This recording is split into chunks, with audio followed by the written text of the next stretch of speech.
ওগো আল্লাহ, ওগো মালিক, তুমি ছাড়া তো আমাদের আর কেউ নাই, তুমি ছাড়া তো আমার আর কেউ নাই। আল্লাহ গো, তুমি যদি মাফ না করো কে আমাকে মাফ করবে? তুমি যদি মাফ না করো কে আমাকে মাফ করবে? তুমি যদি আমাকে মাফ করো তাহলে তোমার কোনো দিকে কমবে না, তুমি যদি আমাকে মাফ না করো তোমার কোনো দিকে বাড়বে না।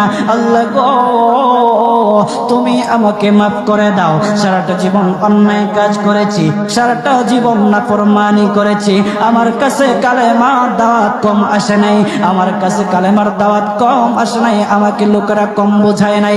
ওগো আল্লাহ, তুমি আমাকে মাফ করে দাও। মাফ না করলে কোথায় যাব, কার কাছে যাব?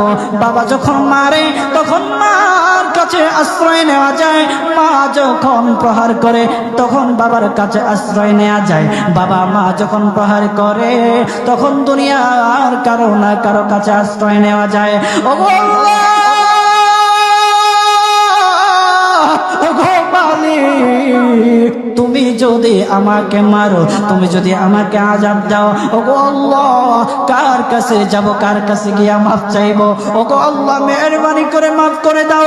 এইরকম কান্না করতেছে, কান্না করতেছে, চোখের পানি তার এমন ভাবে পড়তেছে, দাড়ি ভিজতেছে, দাড়ি ভিজে জমিনের মধ্যে চোখের পানি পড়তেছে, কান্না করতেছে। বান্দাটা কান্না করতে করতে করতে করতে আমার আল্লাহর কাছে এমন গ্রহণযোগ্যতা অর্জন করেছে, মহান আল্লাহ রাব্বুল আলামিন তার ডাকে সাড়া দিয়া তার জিন্দেগির সব গুনাহ মাফ করে দিয়েছেন।